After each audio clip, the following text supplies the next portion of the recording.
challenges that we face as a country and as a government. There are no other leaders that we are looking up to resolve those challenges. We must be part of the solution. And I know we have had challenges with exchequer releases. We have really harassed CS Ndungu and PS Kipto on NGCDF. But I just pleading for some understanding. In fact, Your Excellency, I was engaging a number of us, a number of chairs of committees, and reminding ourselves last year, which was the second session after the elections, and when just before we did our first budget, we will all remember the first NGCDF disbursement was done at the end of February, the very first one. And by June 30th, Your Excellency, 100% of our NGCDF disbursement had been done. For the first time since I joined Parliament in 2013, it was the first time that we had NGCDF being disbursed 100%. This time, we have had the same challenges, Your Excellency.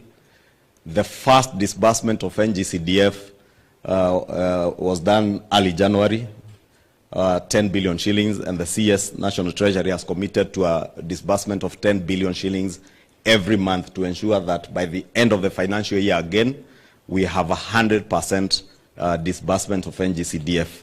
So it is that kind of understanding that I want to plead with all of us, because we know the challenges, Your Excellency, you've had with debt repayment. I know there is some very bright light at the end of the tunnel now with opportunities that come with the resolution of the issues to do the Eurobond, and a lot of receipts coming from our development partners. The exchequer releases will be more efficient than they have been.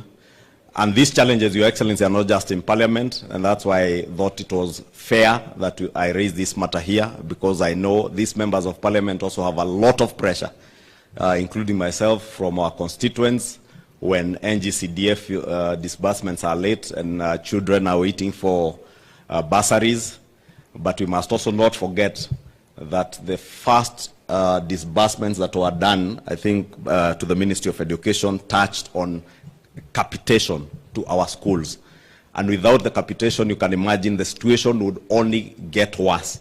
And therefore, it's more important, even as we fight for our disbursements for NGCDF, to also be cognizant of all the other competing challenges. And I say this because I have been chair of the Budget and Appropriations Committee in the last Parliament. And I'm certain if Honorable Ndindi Nyoro stood here, or Honorable Kimani, our Chair of Finance, they would tell members the same, because they have a view of the situation as it is in the country.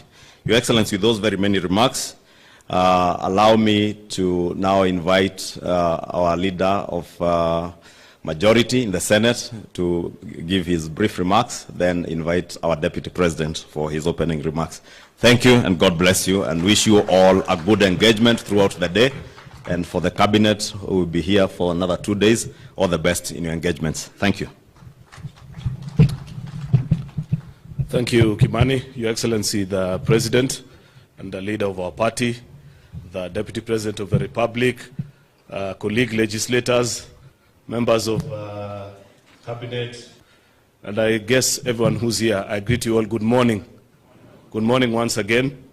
Well, I never tire, Your Excellency, to say how much it's a privilege for us to come together, especially those of us that are in Parliament, and we know the journey that we have walked, to get this opportunity to interact and reflect on our journey this far, share what our views are, the challenges that we are facing, and how we can forge ahead to achieve the objectives that we set out for ourselves when we went out and spoke to the people of Kenya.